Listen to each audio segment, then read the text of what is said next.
All right, we are finally back. It is the PHU Dynasty Podcast, episode 107, and it is time, Sean. We are in the best part of the fantasy season. It is the playoffs. Are you excited or what? Because I know I am, even though it was a little back into the season I'm was not, not great for me, but well, I'm I more think excited now. yeah, it's been really I mean, we could just quickly talk about last week. I mean, what an unreal ending to the season. I mean, I was sitting there Monday night watching the craziest game I've seen all year in terms of just like poor football. Just like 5 turnovers. I think Herbert had 2 himself. I mean, it was just an awful game, really overall. But for fantasy purposes, it had so many implications for this league. Like obviously our situation with 2 and 3 to get that bye week. Jalen Hurts getting zero point 0.4 points to I've never losing seen a the game. quarterback. Never seen a quarterback throw for 140 and turn the ball over 2 times and was just clearly the better quarterback on the field. It's It was unbelievable. And insane. he was getting the shit kicked out of him all game. Like, Like the pressure, his pressure rate was like 70% I on the felt night. like every time he dropped back, it seemed like there's somebody up his ass like the whole game. It was just like, It's, what a and game. I feel so bad for that defense. They had to take They're the playing L. great football, really great football. That offensive line is just in shambles, sadly. Mhm. And we knew that going into the season. Like when they lost Slater, we knew it was going to be a long year for them, but it's been even worse because I think they lost 2 other guys since then. I So, mean, they've lost all Becton. Pipkins got hurt. yeah, I so mean, that's right. I think the only person, the only starter that was playing was Bozeman. He sucks. And he's not even really good. Like, I mean, I just I'm amazed that that team is playing as well as they have been, frankly, just because. And they lost Hampton too for 6 weeks or whatever there. So that's been an interesting Chargers situation. But man, what a finish to the year. We'll get into all the playoff matchups here in a little bit, but we're gonna start with a little bit of how did I get here? How did I For get? exactly, it's the only game show that asks how did we get here? For each of the playoff teams. So everybody had their own roads to get to playoffs here. So we figure we'll start with the cheese fries in the one hole and talk about kind of their schedule that they played this year, and how it kind of plays into the fantasy playoffs a little bit here too. So looking at the cheese fries to start, start with a 3-game winning streak against the Lambs, Bombers, and Battle Axes. A couple of quality wins in there. And I was kind of just looking through this before we even started this episode. His only 2 losses were to the Armadillos. Where do you? So, I mean, I it saw feels that. good. It feels good to beat the best team, I guess.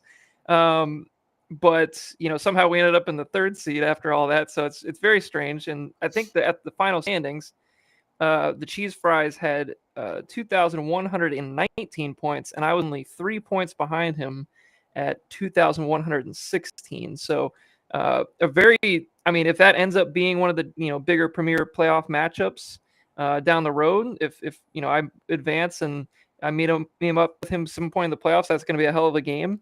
But we will see on that. So looking further down the schedule, past week 4, quality wins again against the Lionheads, Long Gamers, Elk mixed in there, and really decisive wins for the most part. There really wasn't a whole lot of close ones. I mean, your week 6 game, Sean, 122 to 116, a little bit of a flubber game, but really not a whole lot of close games really here. Another close game, week 11 against the Baton Rouge Bombers, 131 to 126, kind of snuck out of that one with a win. Both of his games against Justin, because he Yeah, played him in Justin week fought 2. hard. He won by 2 points in week 2. Look at that. Yeah, I didn't even notice that one. That's a good one. I think Call out. 3, week 2. Wasn't that the Joe Burrow injury? That very well could have been. That sounds likely, knowing knowing the Bombers. That sounds like they lost a heartbreaker there. So that would add up for sure. I don't know if you can click on each matchup, but I'm just looking at the high level I'll go parts back here. and find it. You can't, but That's too bad. Well, anywho, a 2-loss season, 12-2 for the cheese fries. Basically living up to the expectations preseason too, Sean. I mean, we all kind of put the cheese fries near the top, if not at the top of the power rankings heading into the season. So to see them live up to the expectations, they win the points title as well with 21-19. They are, to me, the team to beat based on, standings, points, preseason hype. Roster looks really good right now. They're going to be a tough team to beat for sure in the playoffs. So, looking at their bracket situation, Just to confirm, that was the Burrow injury week that he lost okay, by so it 2 was the Burrow intros, and So I mean, that could have been a loss.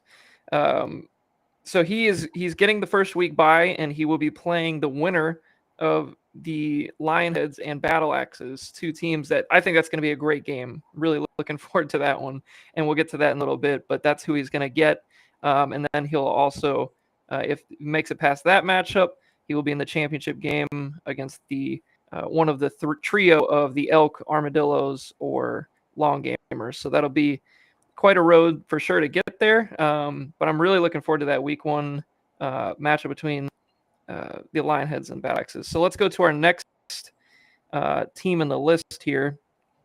In the standings, that's going to be you, Sean. Who's the guy in the circle? That's me. All right, so we have a win against the Plague week 1, a very convincing win week 2 against the Armadillos in a really high-scoring effort there, 184.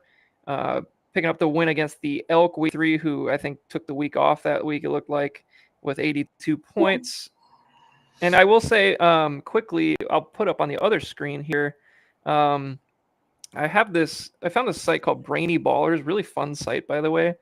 They do all kinds of like random fantasy analytics.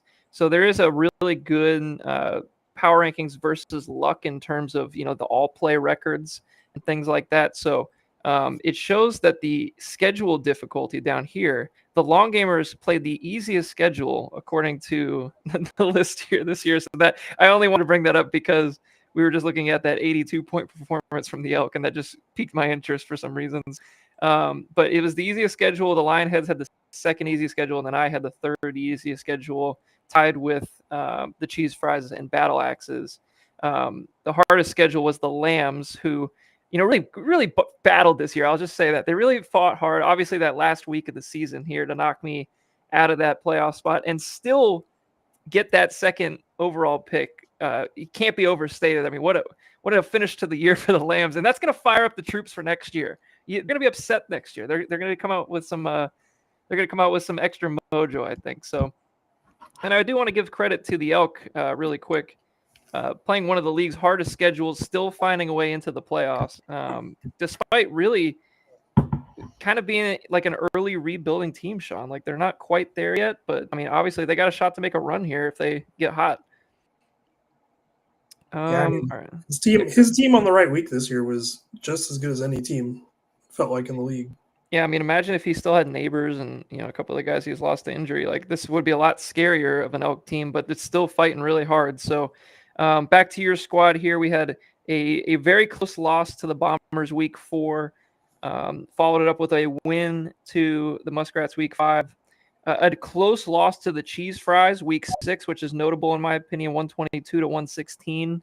So, right in there with the contenders. Then a nice little 4-game winning streak here between week 7 to 10. Getting wins against the Battle Axes, Lionheads, Lambs, and Plague.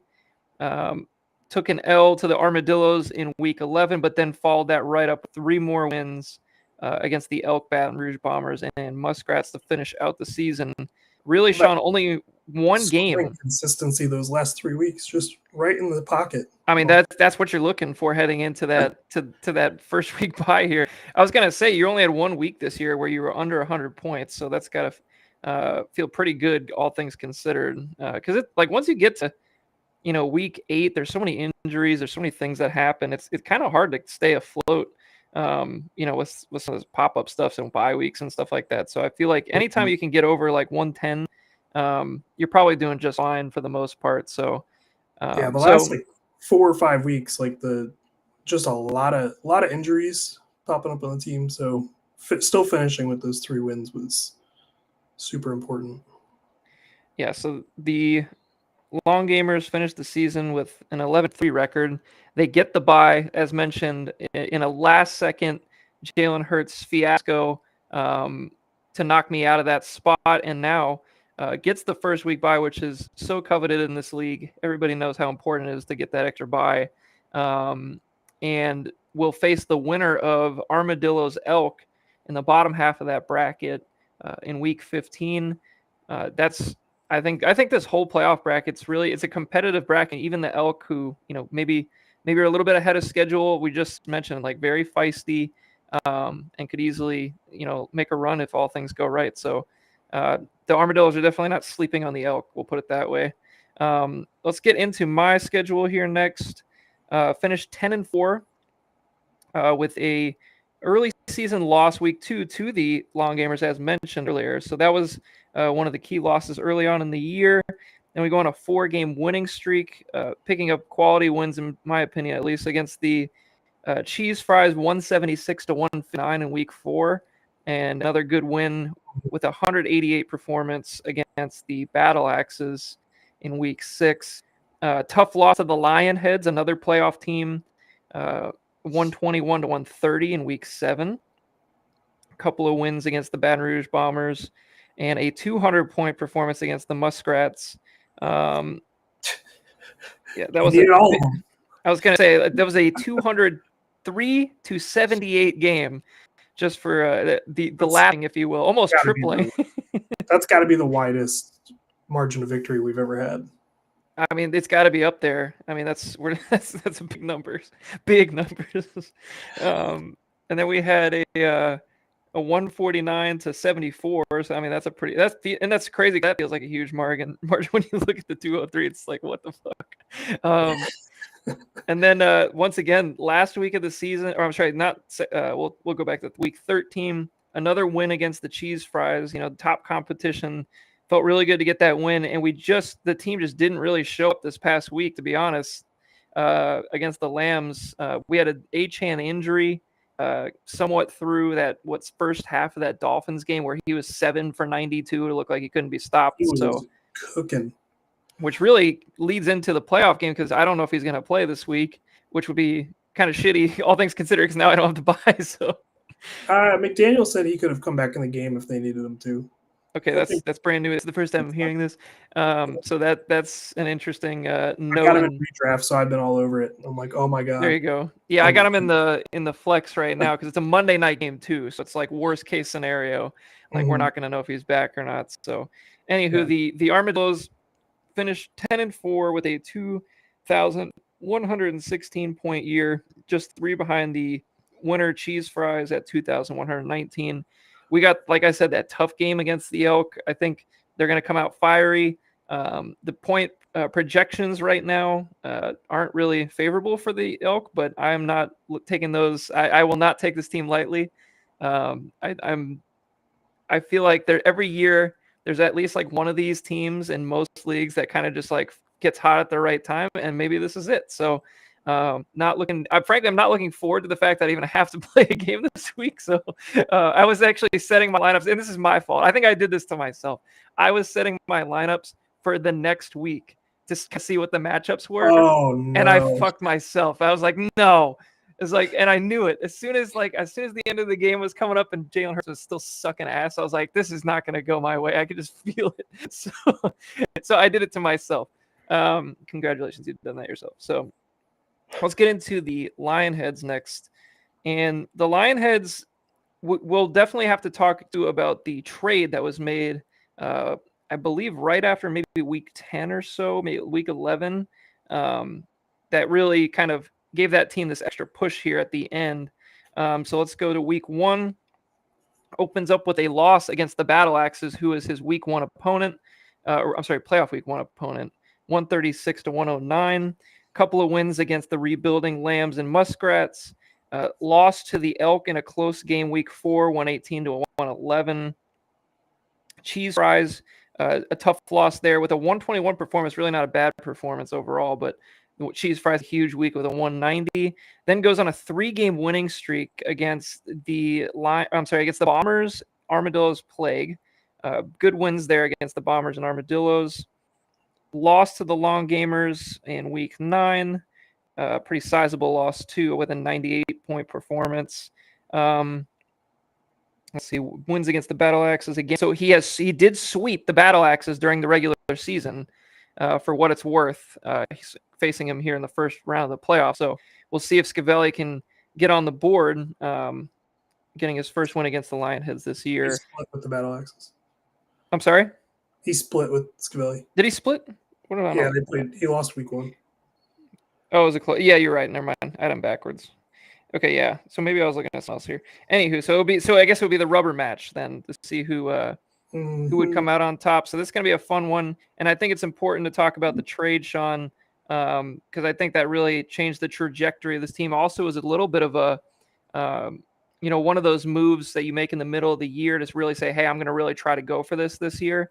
It was the DK Metcalf, Daniel Jones, Jordan Addison, and a 4th-round pick in 2026 for a 1st, 2nd, and a 3rd in a couple different draft classes, and Trey Harris.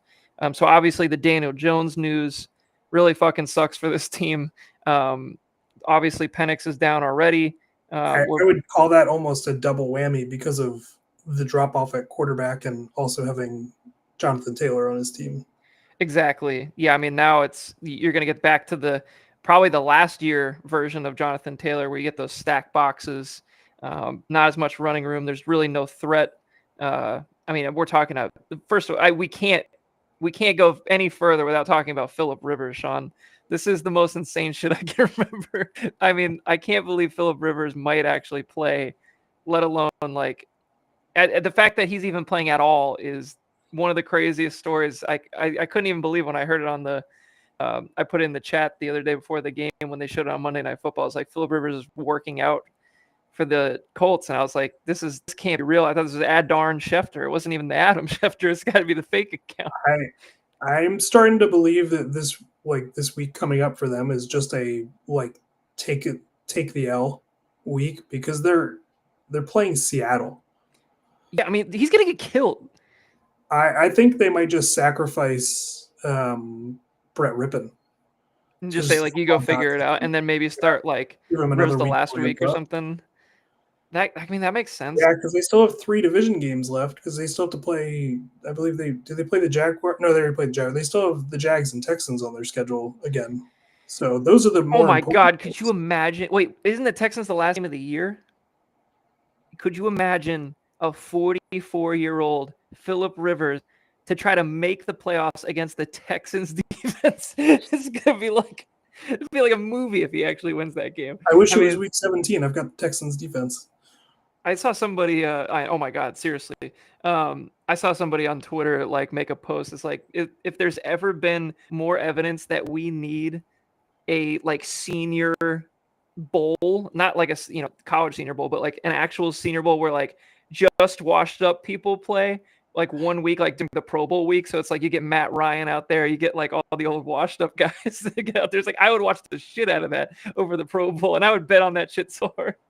It would be so fun.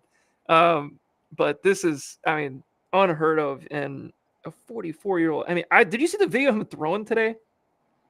No. It looked unfortunately bad. It was really bad. No. He looked stiff as a board. The ball had no zip on it. I was like, this has got to be nothing more than like a PR signing or just sacrifice this guy at the end of the year. Like, I don't know what's going on here, but it is wild. Anyway, getting back to the Lionheads, does, as mentioned, loses Daniel Jones, does not have another quarterback at the point other than Philip Rivers and Bryce Young. I don't think there's anybody left here. I think his other quarterback was Kyler, was it not? And I thought he had Kirk Cousins at some point, but maybe he cut him. I mean, we're looking at Michael Penix, IR. I mean, look at this injured reserve. We're just loaded with quarterbacks. Penix, Kyler Murray, Daniel Jones, all on IR. So as it stands, his only active quarterbacks are Philip Rivers, Andy Dalton, and Bryce Young. So, I mean, basically we're starting Bryce Young at this point. Does get a reasonable matchup this week, which is interesting. But so anyway. The Patriots have good matchups all the way around quarterback-wise. Yeah. Well, we'll get to the matchups here in a little bit, but I think it's just really important to mention that trade because, that is a move that the Lionheads make at that point in the season to really get them, that extra boost. Obviously, the DK was very much probably needed at that point in the season as well with Addison, try to boost that wide receiver core that we talked how many times this year about, like, they really need to get some wide receivers in that room. They tried to do it, and they kind of haven't really been all that great since the trade, to be honest. But they still have that potential upside to hit, so should be an interesting game. Yeah, we'll see. I'm assuming DK Metcalf is okay. He was in the hospital after the game on Sunday. So. I honestly didn't even know that because I don't think I have like DK in anything. No, I avoid him like the plague. Metcalf experienced stomach pains after this past week's game that resulted in a hospital visit in Baltimore and delayed return to Pittsburgh. Stomach pains. Maybe he just had some bad crabs or something. No, all he eats is like candy. Yeah, I do remember seeing that. There's some like interview where he was just talking about like all he eats is like literal candies. Like, well, it's like him and Ocho Cinco eating McDonald's. It's like the same concept. Anywho, let's keep it rolling here. We got the Battle Axes up next. How did I get here? The Battle Axes start with 2 wins against the Lionheads Muskrats, loss against the Cheese Fries. I'm going to look for some interesting matchups. A loss to the Armadillos as well. I'm trying to see like who are Scavelli like marquee wins in this list. Lionheads week 1 is a good one. Bombers week 9. I don't see it. I mean, there's not a lot of marquee wins here. I mean, like the Elk week 14 last week of the season, but no wins against any of the top 3 teams, I don't think. That's the only win. He beat the Elk in week 14. He's got 2 wins against current playoff teams. Okay, so that I guess 2 and 5 or something like that. Vince had 3 on his schedule, if I remember correctly. Okay, so this, I mean, it should be like that gives me more reason to believe this is going to be like really one of these interesting matchups in week 1 that, it feels like a pretty even battle at this point. So that we'll get matchup here in a second. But Scavelli, obviously all year long has kind of been dealing with random injuries here and there with Mike Evans specifically, Aaron Jones, guys like that. But has had quite a few guys really step up out of kind of nowhere, like Keenan Allen, for example, has been pretty usable this season. Ramondre kind of didn't go away this season. Christian Watson, last couple of weeks has been very utilized. He's been really good. T. Higgins has been great, all things considered, this year. He played literally. Did you see what happened in that game with him? He got the shit kicked out of him in that game. He went like full like lawn chair after he hit the ground one play, and then they let him keep playing. Yeah, it was the CeeDee Lamb injury, but they're just like, nah, you're gonna keep going. Nah, he's fine. And he's already had a concussion this year. I could not believe that he came back into that game. I mean, I think the Bengals are just so desperate that they don't give a shit at this point, which is like, crazy. At a certain point, it's out of their hands too. I can't. No, it should be reflect that. I mean, I can't believe like nobody from the league stepped in or something. But yeah, an interesting year for Scavelli. I mean, he's had a couple injuries, obviously, that really have hurt this year, like the Jaden Daniels one specifically. But he's been able to get by with Baker, Bo Nix, and all these other quarterbacks he's managed to acquire. So the depth has really helped there. I really want to mention quickly Harold Fannin. I think he's fucking awesome. Check that out, take. Yeah, I mean, dude, that guy. I mean, we liked him. I know, at least I liked him. I don't remember if you were on him pre-draft, but I loved Harold Fannin. I mean, he got the job done. He was my tight end 3 pre-draft. Yeah, all right, so we're on the same page then. Yeah, so I mean, taking him over Arroyo all day, every day. Yeah, I mean, like now that's an easy call now for sure, but back then that's that was somewhat controversial at the time, I think. Anyway, just a really good pick there for Scavelli. And then let's get into our last team here. The Elk, as mentioned a few other times. Gets the loss week 1 for the Armadillos. Let's look for some marquee wins here. We got the win against the Lionheads week 4. Win against the Battle Axes week 5. Win against the Bombers week 7. And win against the Armadillos week 10. Week 10 is a marquee win. But I got to tell you, Sean, we are skidding into the playoffs, though. 4 losses in a row. No point performances over 116. 3 of those 100 or less. It has been a struggle, to say the least, over the last few weeks of the season. So obviously not the way you want to go into the playoffs. But the fact that he's in is probably obviously ahead of schedule, probably as mentioned earlier in terms of the rebuild. But you got to be happy with where you're at here. He's obviously extremely happy because he's secured 1-1 in this draft regardless. So no matter really what he does at this point. He's going to have a zillion picks, which we'll get to in a second here as well. But very impressed with the Elks' ability to get those wins early in the season and kind of just hold off just enough to get into playoffs, frankly. So it was kind of a race to the bottom between him and the Bombers. So I'm interested to see how that goes. Now, well, Sean has stepped away. Let's quickly we'll get into the playoff. Actually, we'll do this next. Let's do the draft visualizer here on Brainy Ballers. Sorry about that. My TV went into like rest mode and it plays like music in rest mode. And just I wasn't sure if you could hear it or not. Yeah, pretty much. It's a nice cozy fireplace actually. I love that. Yeah. I think that's kind of, we should have that background for the whole podcast. So this is a list. I really like this Dynasty draft board. So basically they show you kind of the picks for the first 3 rounds, as you know, like live in terms of who has what picks, and how many picks of those have actually been traded throughout the year. So you can see that 53% of the trade or picks were traded at some point, and 60% round 2 were. So a lot of trades, but look who sits at the top. It's the Elk. They make the playoffs and secure the number 1 pick.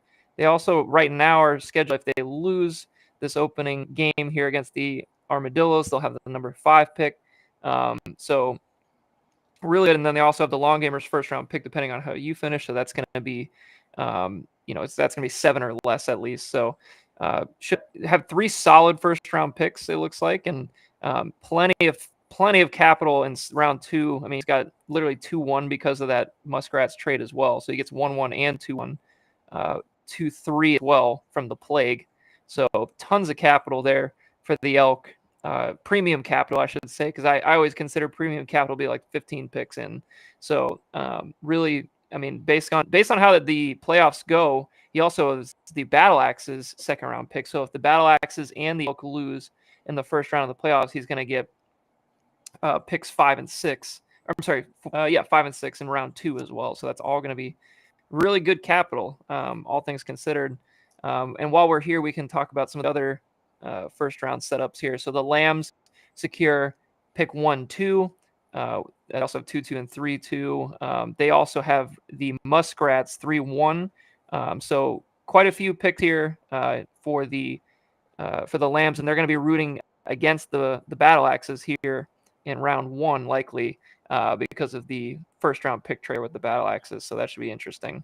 We got a ways to go until the draft, and I'm so curious to see what wide receiver James ends up liking, because I feel like it's going to be, I think 101 is set. It feels that way. I mean, I feel like it's less set this year than it was last year for sure. With like everybody knew Genty was kind of going to be the guy. That being said, like I'm pretty sure Love is going to go in the first round somewhere, and like most of the time in this league, we're pretty much locked in on that. At the top of the draft. I would have Love in that same tier of prospect as Genty last year if it were me. But interesting. Yeah, I honestly haven't done a whole lot of tape work on the running backs at this point, so I probably should. But obviously we'll have plenty of months to talk about draft. But as it stands right now, to your point, the Elk likely going to go with Love, and then there is quite a few. I mean, everybody was kind of down on the class overall, like for most of the season. I think it's a pretty strong first round. I really like some of the receivers, so it's going to be like for James, kind of take your pick at the receiver position. Tyson, Tate, Lemon. I mean, I really like all 3. I'm actually I really love Lemon right now. Like that's the one like I'm very interested in. Just like he's such a modern NFL receiver. I think he's going to be really good. But Tate has that prototype size, and Tyson's been just super productive. So it's going to be interesting. I'm sure we'll hear plenty from James in the pre-draft lead up to hear who he's interested in. So should be a really fun draft season. And then the Plague finished with the 3rd pick here. Not a ton of capital for the Plague in other rounds, but really good in the first 3. So he picks up the 3rd pick overall, and then now he's going to be rooting against the Cheese Fries and the Lionheads as we get into the playoff mode to try to see if he can increase his stock there. And then the Bombers, pretty standard for the Bombers to have their own picks. I would say every year it seems like he's always got his own picks. So I would love to know the numbers on how many times the Bombers have picked 4 or 5. I feel like it's been very frequent over the last 5-6 years. So the Bombers once again primed for another quality draft pick as well. So we'll get to all the other draft slots as we continue to go through the playoffs, but I thought I would show that. Sean, I think it's time we can go into the matchups here. Let's do it. I think this will be a lot of fun. We'll start with the Lionheads versus the Battle Axes here. And the projections right now are very close. I always love looking. This is one of my favorite things that Sleeper does is the sit and start accuracy. I think that's a really cool thing that they add every year. Both teams over 80%, averaging 126 and 121 respectively. I mean, everything, all the indicators is that this is going to be a great game. And tomorrow we have a marquee matchup on Thursday night for this game specifically because Scavelli has Bucky Irving, Baker Mayfield in this game. Bijan on the other side of things for the Lionhead. So there's a ton of implications in this game. His lineup might not be set yet either. I mean, you got Mike Evans coming back for that game. And it would be very hard for me to believe that Scavelli is going to bench Mike Evans in a playoff game. So I just like, who do you start Evans over though? Like, or who are you comfortable? T. Higgins will not play this week because of the concussion. Yeah, so I guess that would be the obvious one. I mean, let's say T. Higgins does play because it seems like they want him to play. So, based on last week throwing him back out there, like who are you benching? For Evans? Man, that's a good question. If it was any other team Stephon Diggs was playing, I would say bench him, but he's going to play hard against Buffalo. Yeah, I mean, that's a legacy game there. I don't know. Maybe, crazy enough, maybe Christian Watson just because he's catching Denver at Denver. He's been hot. He's probably going to catch Surtain in that game. Probably. I mean, he didn't have a ton of. I mean, it's just his points have come from touchdowns so far this year too, which is a little scary as well. That's the whole thing with Green Bay is there's never a ton of target share to go around for anybody. So you're really just hoping on big plays, which Watson is a big play waiting to happen, but. Yeah, that's tough because he's just been on fire. It's really hard to bench. He's looked good, man. I think he looks different in terms of his route running. He actually looks like a good receiver right now, which like before he was kind of just like a, let's stretch the field kind of receiver. He actually looks solid. I have another question for you. How do you not play Harold Fannin? I got to tell you, I mean, benching Kittle in the playoffs seems like sacrilege. I mean, I would consider playing Fannin over Pollard, which is insane because Pollard was just the RB1. That is crazy. This is a tough one for Scavelli. I got to. Fannon's going to have at least 12 plus targets in that game. I mean, because Njoku's hurt. He's probably not going to play. Yeah, and fucking Sanders loves him. So I mean, somehow Scavelli has managed to have depth on his team again. It's the same every fucking year. Specifically, remember talking before the season, we said every year we say starters and no depth. We say it every year, and he comes up with depth out of his ass, and it's unbelievable. Scavelli he just makes it happen, and I think if I at any point in this offseason, if I doubt Scavelli's ability to get depth, you can call me out and say, nope, he's going to have depth because he always does. It's just unbelievable.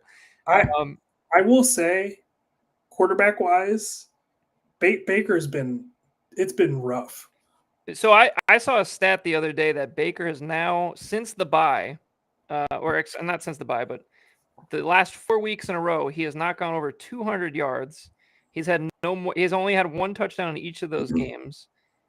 He hasn't finished over 18 fantasy points in any of those games. Granted, they were like reasonably challenging matchups if you look at it on paper, but like, I mean, Arizona, New Orleans, like those are beatable teams for sure. The New Orleans game last week, I mean, obviously we haven't been on a pod to talk about it, but that was one of the most demoralizingly awful games I've watched the Bucs play in the last like 5 years. Like that was so fucking good. What I'm concerned about is that he's playing compromised. I know he's hurt. There's no doubt about it. Like there's a difference between playing hurt and injured. And I'm worried that he's playing like he did when he was in Cleveland, where his shoulder was fucked. And he's playing. I mean, like the ball still's got some zip on it, but I'm worried like he's just not making the throws. Like they're looking like Like he had that throw to Godwin, like overthrew him in the end zone, threw it a little too tall for Ekbuka in the end zone on another play. Like he's just not accurate anymore, as like he was early in the year. So like, I mean, we had that it looks like a completely different quarterback than the guy that threw 379 yards and 2 touchdowns against Seattle. Like this isn't even close to the same guy. So I am concerned, that maybe it's going to be another dud performance against Atlanta. And I hate to say it, but Atlanta's front four have been getting pressure this year. Like they've had, like Pierce and Walker have been very good. Despite me really hating that pick at the time, it's kind of looking halfway decent at this point. But I don't know. I think it's still a terrible pick. I should say like the trade was awful, but he gave up essentially 2 first-round picks for a guy that can only play on pass downs. Yeah, I mean that's I will not argue that. Yeah, you can't do that for a simple edge rusher that can't play defense on the run. So like I understand that, but from a passer perspective, he has actually been good. Yes. So what I'm interested in this matchup specifically because obviously we have all those players, potentially even that fourth player like you mentioned, if he gets Evans in there on that starting lineup. So there's going to be a ton of implications.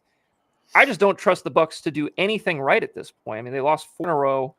They literally lost an unlosable game basically to the Saints. Nothing looks right on offense.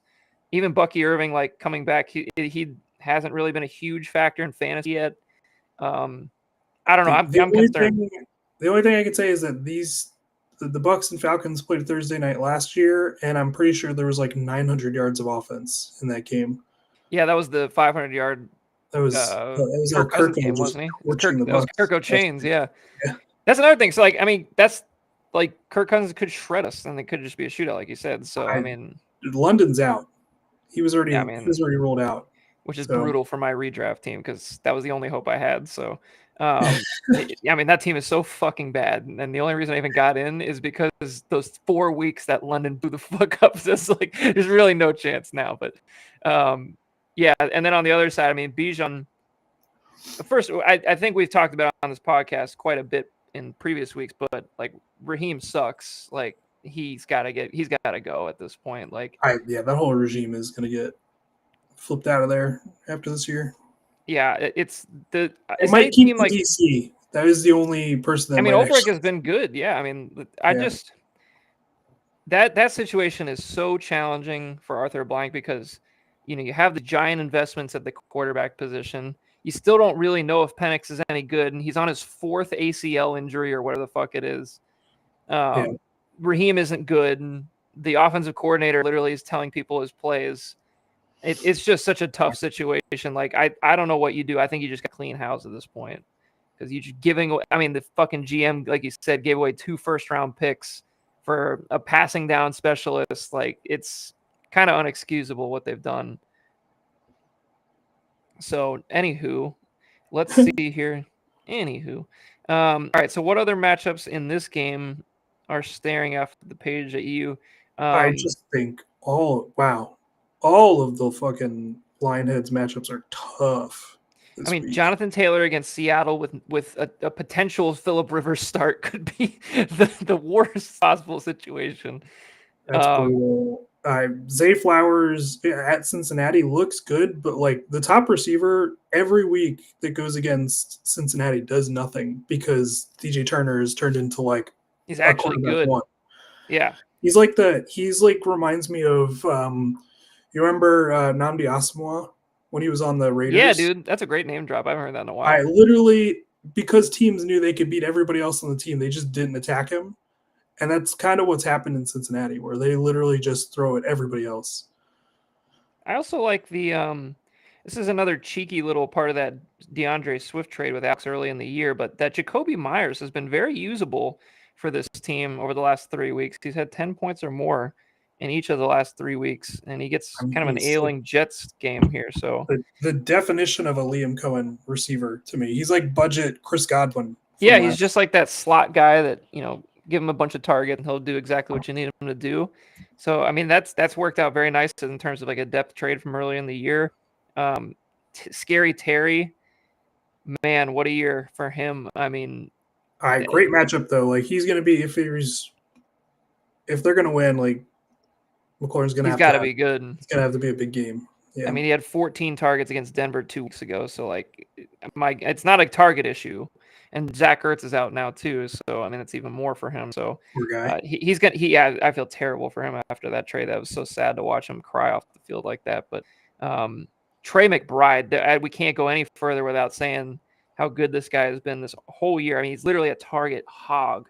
I mean, literally, remember like this RC planes called air hogs? This guy's a target hog. This guy is just taking up, I mean, literally 9 a game.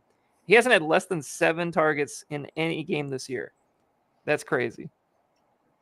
And putting up big numbers too. I mean, like actually getting touchdowns this year.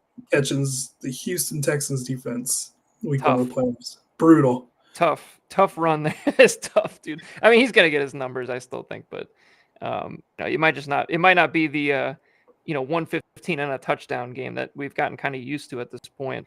DeAndre Swift against Cleveland. Don't terribly hate that. And he's been really good this year, man. Like he's number 15 running back. Like that offensive line is just moving people. Excellent. I mean, Monongai looks great. He looks great. Just a really good offensive line, no doubt about it. That's a start that you can feel good about. The Monty start is tough. That's a tough one. Give enough of that if I could. Let's take a look at the rest of the roster. Is there something you would do different? Would you put like Addison, Golden? Definitely not Golden, but it's tough. Apparently, Cup, Kirsch Kirk. This is tough, man. We're looking at Jordan Addison popped up with an Achilles injury on Wednesday. Really? Was limited with an Achilles injury. I didn't know that doesn't feel good. How do you just get a limited Achilles injury? I don't know. I don't know how that happens. I need Dr. Sastre. Yeah. I mean, I'm not seeing it. I think he's starting the right guy and hoping for a touchdown there. Yep, you're just hoping for 30 and a touchdown, basically. That's what it is. The old Zach Charbonnet special. That's what I'm hoping for in redraft. Just give me a fucking touchdown. He's just gotten such a brutal rollout with Pacheco this year. Like, even worse than I thought. Yep. And I was low on him. I know. I was completely wrong on that one. I'll take the L on that one. He's done nothing. Literally nothing. I will say, I like Pat Bryant. Nice find. Pat Bryant. Nice find. Bryant, he's gonna be at least a factor. I don't know if he will ever be like a. I think he's the wide receiver 2 on that team at this point in the year. Right now, I think he's past Franklin. It's funny too because like I think I like what Franklin's done and I like what Mims has done. I just like this is a solid receiving room. Like they just have like a bunch of solid guys. Like they can get the job done in real life. I just don't know if any of them are really gonna be worth anything in fantasy. It kind of reminds me a lot of like the old school Saints days where they had like Marcus Colston, who's like the Cortland Sutton, and then your Marvin Mims like Devery Henderson, and then Troy Franklin's kind of like your other field stretchers. Like I forgot who that other guy they had back in the day was. Had a long last name, but they had, like it feels very similar. Pat Bryant, it's kind of like that Lance Moore role. I don't know if I see Pat Bryant plays like that big slot, so it really reminds me like more of Colston. Yeah, or like a mix between Colston and Michael Thomas, like that kind of role. Yeah, slant boy. Anywho, all right. Sutton is the one that like doesn't remind you of a Sean Payton receiver. No, he's kind of just like his own. Like Sean never really had that like 6'4", 220 guy. Like it was just like big slot, like you said. Going over to Scavelli's side again, really quick. If you look at the sleeper matchups, at least a lot of green at the bottom of that board there for tight ends all the way down. I mean, a great matchup for Kittle against Tennessee, and they're coming off a bye as well, so he's going to be fresh. So I like that. And then Barkley against the Raiders. The Raiders are horrible, and Barkley had a really good game this past week. I mean, sure, it was one run that was. Yeah, I mean it was like a couple runs like on the first drive, basically. I mean, but 6 yards a carry, 20 carries, 1 touchdown. I'm not going to complain about that. No. It should be. The thing is, their passing game is so anemic right now. They're just going to have to run everything through him. Like they're just, I don't know. The Phillies an absolute mess right now. Dumpster fire. Aaron Jones against Dallas, who has definitely let up some plays on the ground this year for sure. Brandon Aubrey's a fucking weapon. I mean, I think he might be the best kicker I've ever seen. Jags against the Jets. Oh, that's not good. Brady Cook took all the first team reps today in practice. Just Yikes. throwing that out there. Big fucking yikes. Also, the Jaguars have had 8 points or more, actually double-digit points in 4 of the last 5 weeks. So yeah, they turned the ball trending over. well. Mm-hmm.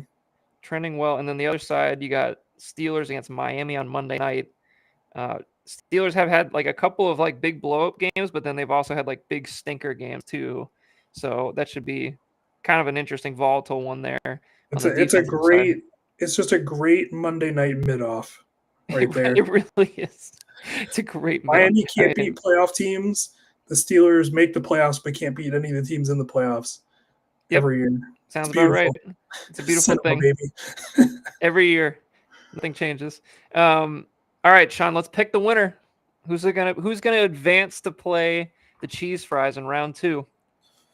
I gotta go just based off of the current matchups. I think I'm gonna go with the Battle Axes. That's where I'm leaning. I'm kind of leaning the same way. I hate to say it here. I mean, just there's just a lot of scary matchups for the Lionheads. I'm just not feeling good about. I will say, like, the one thing that's getting me to think about the Lionheads more is that game tomorrow. Like, if Scavelli does end up starting all 3 of those Bucs players, and the way the Bucs have been operating offensively recently, they all go to the shitter. Like, this could be, I mean, yes, he's got other good matchups, but let's say we get like an 11-point game or something out of Mayfield.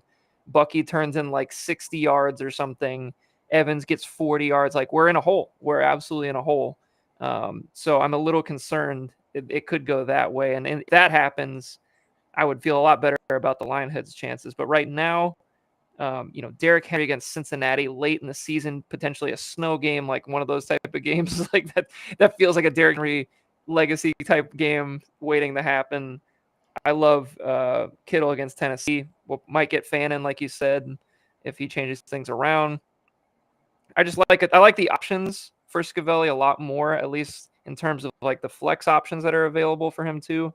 Whereas we were just talking about the Lionheads, like really it's kind of just Montgomery at this point. There's really not a lot of other options with Addison being out. So I'm kind of leaning Scavelli. And I mean, it's nobody's blowing you away with like a quarterback in this matchup either. So like it's not. I feel almost true. A wash at best.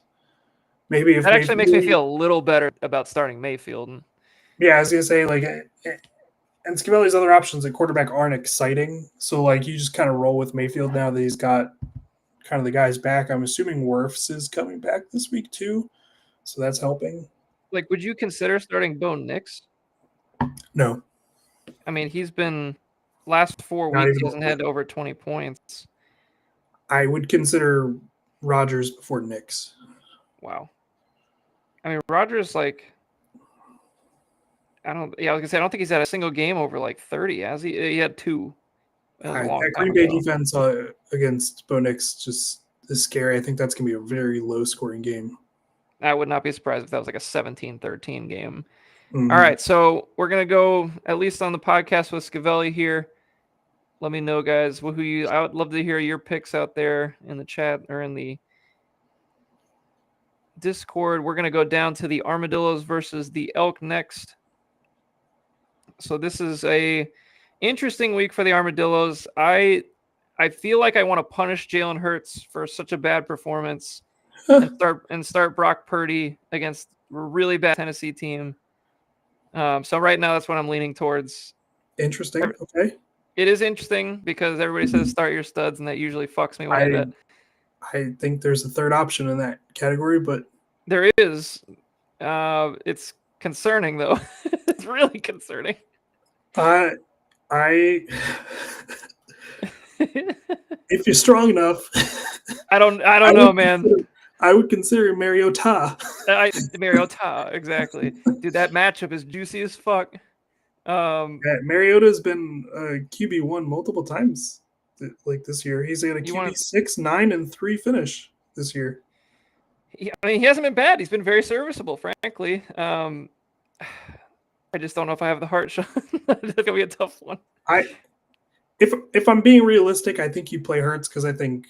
Yeah, I'm kind of like obviously that's Vegas too. We've hit the bottom of the trench, I think. I mean, you got to think that too, and then of course, like they should at least be able to move the ball a little bit better. I mean, it's the fucking Raiders. Like they'll probably be in a chance for a tush push or something like. I mean, you'll get the floor should be better. My thought is like the Purdy floor feels like 18 to 20 at this point, which is fine when you're starting. When the Elk are starting Jacoby Brissett against Houston on the other side. So I would feel better about Purdy if I've seen him play a good game so far this year. He hasn't really been good. I'm not gonna lie to you. Even that game against Arizona, he was QB6. Like he didn't look good. No, there's just Arizona. I mean, Cleveland. I mean, this is by far his easiest game so far on the schedule, but yeah, I don't know.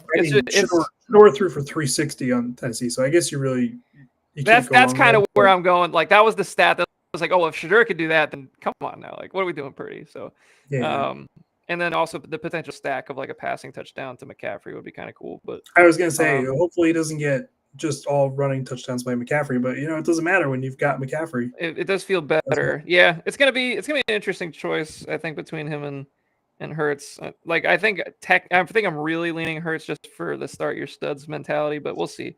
Jacoby Brissett going to start on the other side right now. I don't know. Would you consider any of the other quarterbacks if you're Dustin? Once again, if you're strong enough. I'm not starting McCarthy. I can't do it. Oh, man. It's the best quarterback matchup in the league. It really is. Quarterback 32 though, Sean.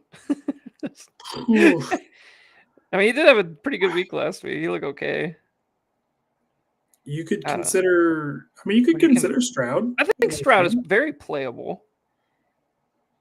I mean, he just hasn't been any good. Other team, I would be fine starting Brissett because he's just been chucking it. Brissett has been slinging it around, no doubt about it. Brissett's going to have like dude, what happened. Look at Brissett's. Look at his numbers. Yeah, 20 points every single week. He's never had a game under 20 points this year. Yeah, the guy's playing football. Do you think Brissett has earned like a starting job next year somewhere else? I would just. I mean, they're not. Murray's not going to be on this team next year. No, so I mean they can just keep him. Yeah, keep him and bridge him, and then if they like a quarterback where their pick falls, take him. If they don't, just hold on to him another year. And honestly, they need so many pieces. Yeah, they're so fucked. Yeah, they got something else. Their offensive line is like Swiss cheese. Talk about a guy that's getting the shit kicked out of him.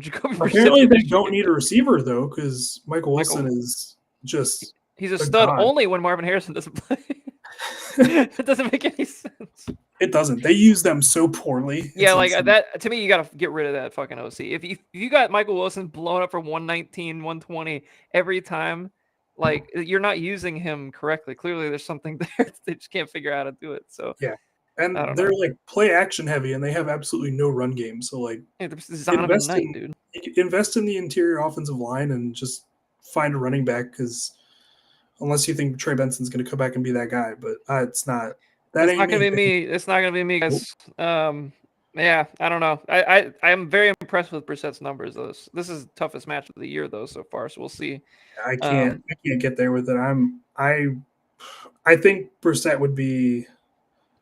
Oh man! Out of all four of his quarterbacks, he's either third or fourth that I'm considering starting. I mean, you could even consider starting Trevor Lawrence. I thought about Lawrence too. I mean, I guess he's banged up as well, which I wasn't really familiar with. But I guess it really just depends on like you being on the other side. Like, which quarterback are you going to be the least excited to see starting? Honestly, like you don't need to say that out loud. I'm curious. Like, I feel like I could because I really don't feel like. They're all like kind of in the same bucket. Mm-hmm. Like they all have their like. I feel like the lowest floor is probably a guy like McCarthy. Like McCarthy could just not show up for the game and just suck ass. Like, I mean that's. I feel like he could. I mean, it's a Sunday night game, primetime at Dallas. Like, the lights could be too big, like one of those situations. But I don't know. I feel like. Brissett is like the stats that he's put up against pretty solid teams too. Like it's pretty impressive. So like I guess I feel the worst about playing Brissett, but Houston is a great D. So anywho, let's keep it rolling. obviously, we kind of talked about that McCaffrey Purdy situation against Tennessee. Yeah. Kyren Williams gets Detroit, which Detroit's run D has been awesome lately. So that's not a great matchup.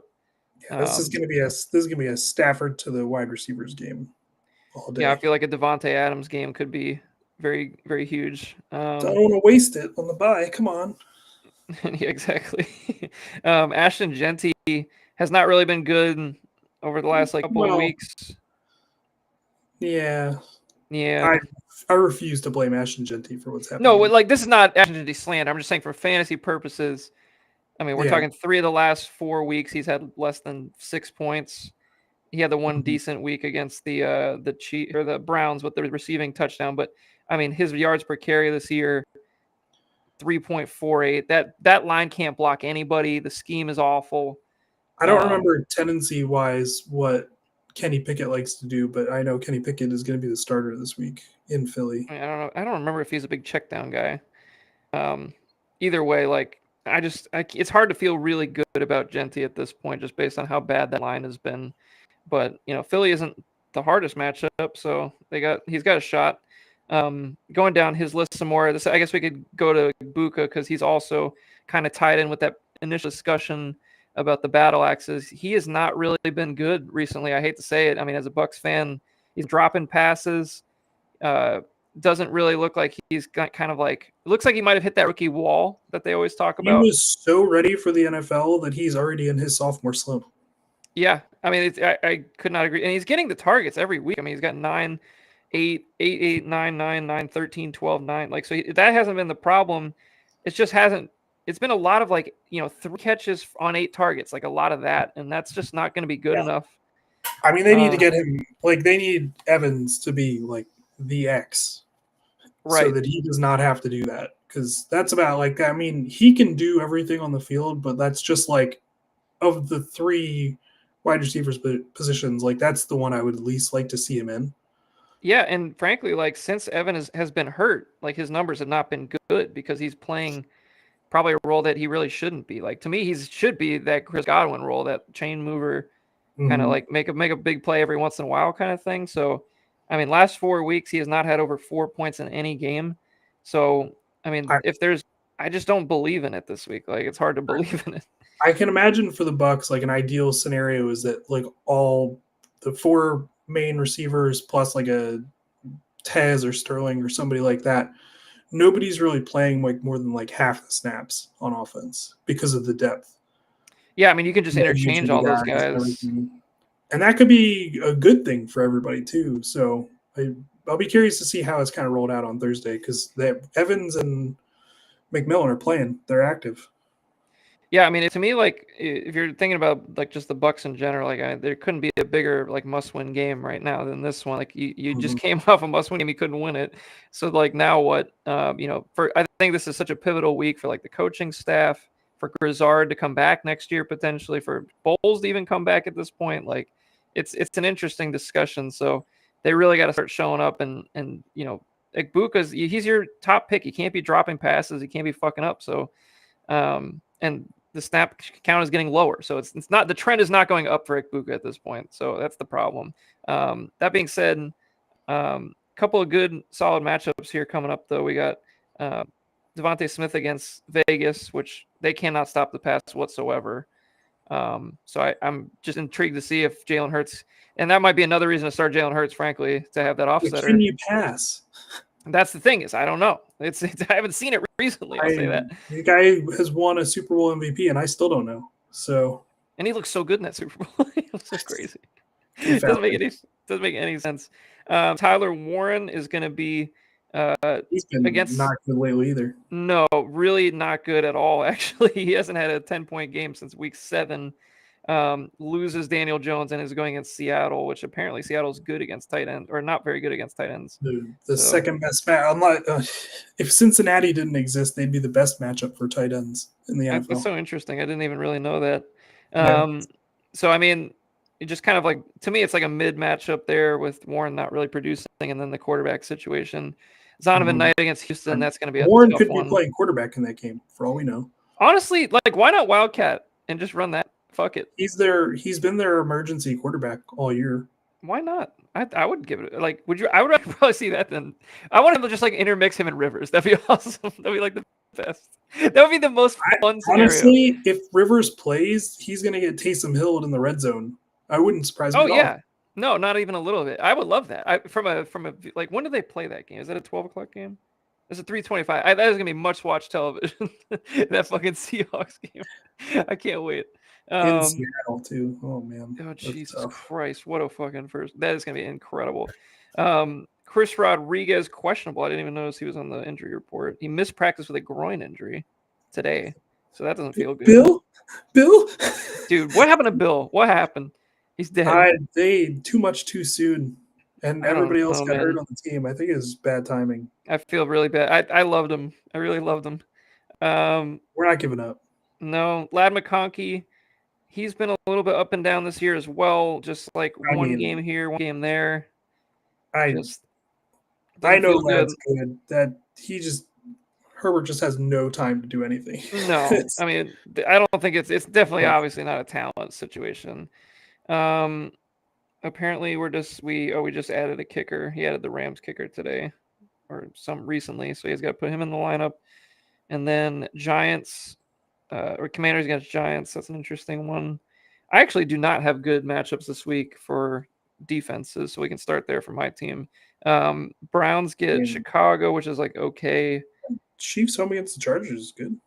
Yeah, and that offensive line sucks really bad, so that's like guaranteed at least 3 sacks. I mean, the Chiefs defense just has not been good recently. That's the only problem. Like they have not scored fantasy points. I mean, they were great in the Houston game. Andy Reid just decided to just go fucking nuts. But listen, 4 fantasy points. Like it's just they don't turn the ball over. They don't do anything. Like it's like literally the last 5 weeks 2-1-4. Like they just can't score. They have no defensive touchdowns this year. Not a single one. So anywho, so that's why it's like hard to start them because it's like, okay, I'm gonna get 4 or 2. It's like I don't really want one of those, but anyway, let's go back up to the top. So Omarion Hampton came back last week, looked like Omarion Hampton, which was cool. Yep, looked like the better running back out of the two. Although, was involved.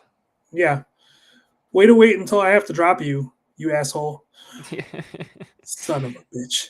Yeah, and Hampton just runs hard as fuck too, so I love that. Yeah. That seems like a perfect back to just lean on at this point with that offensive line being so bad. Nico Collins against Arizona. Nico Collins has been really good lately. He's getting tons of targets. He's stretching the field. The only thing is his touchdown numbers, not ideal really, but he's still putting up so many yards it doesn't really matter. Rashee Rice has also been a little bit like, yeah, he definitely last week. He's had a couple of dud games. Dude, just being afraid of the hit, dropping the ball at the end was just like the most obvious. Like of course that was going to happen. And it's crazy too because like that's the formula to stop Rashee Rice is he's going to run mesh routes all game. Somebody's got to fucking hit him. So like that's all it is to it. Like somebody's got to hit him. It's so hard to describe to like a casual football fan that like Rashee Rice as a receiver really isn't that great of a receiver.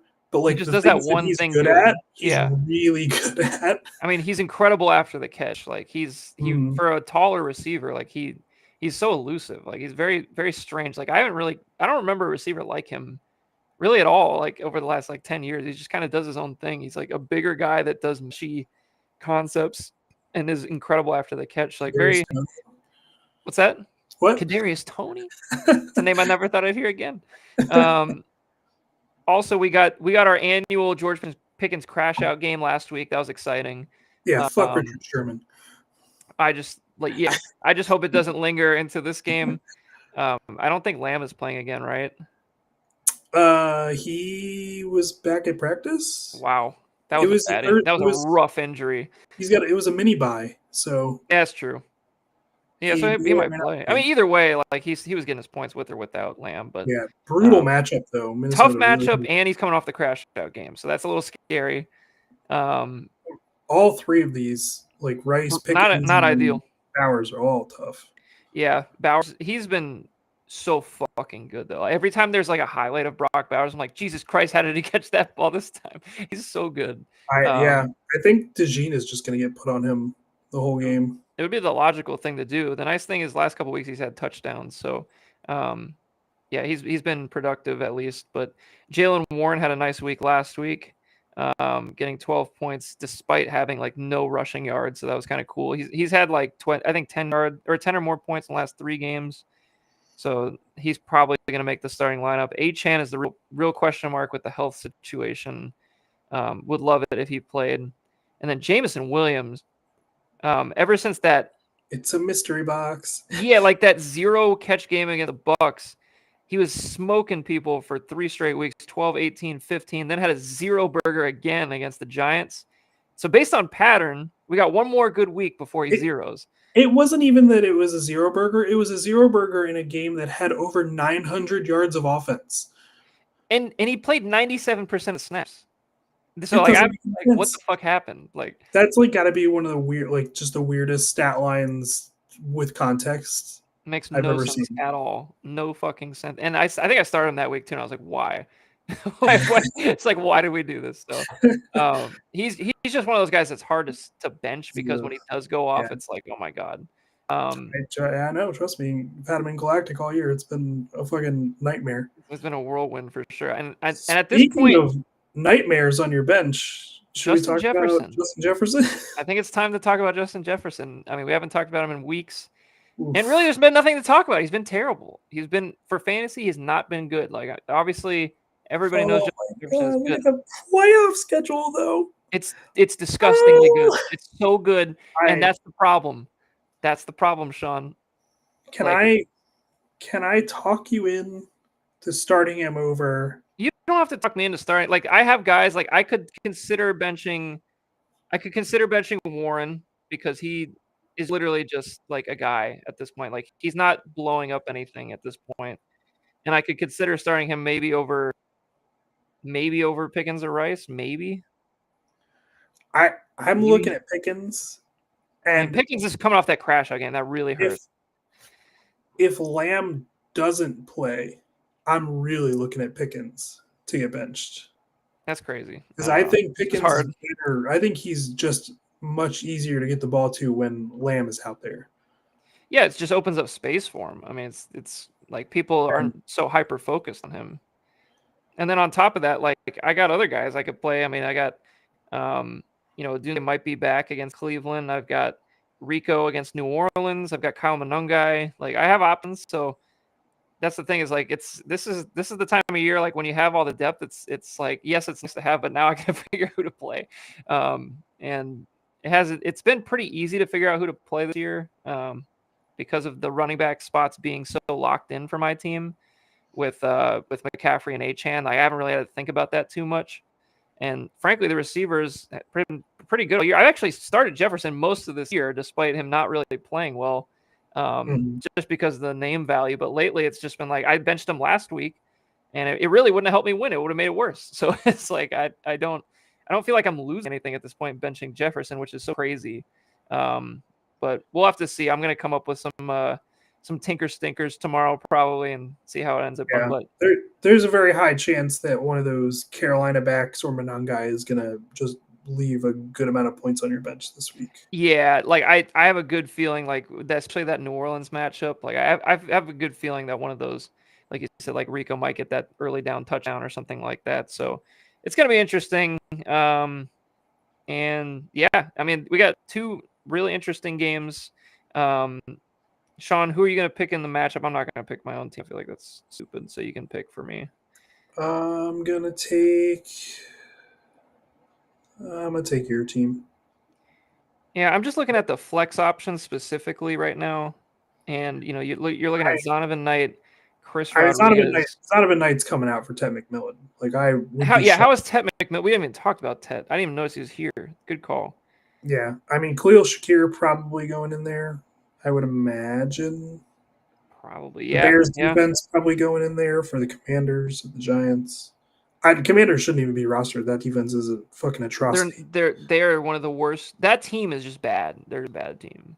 And he's gonna put the kicker in there, so that projection is closer than it looks. Yeah, it's probably 20 points later than it should be right now. But yeah, I'm still going with your team. I think there's just a lot more. I mean, the quarterback position, I think, is an advantage this week, regardless of who you started, just like all your options a little bit better. I think there's a lot of star power difference too. I mean, if you look at Yeah, like it's the McCaffrey. Olaves, I mean, yeah, if CMC has like less than 25 points, I'd be pretty surprised this week. yeah. I mean, he hasn't had. I think he's only had 1 or 2 games under 10 points all year. So I would be very surprised if it was like a dud game. But really, like I'm looking at the like you said, like the flex spots, depending on how he works out that. Warren hasn't been super valuable. I mean, maybe this is like a legacy Warren game at quarterback or something. I don't know. But I'm also thinking about the Elk really just frankly backing into the playoffs with the 4 straight losses. None of them been over 120 points.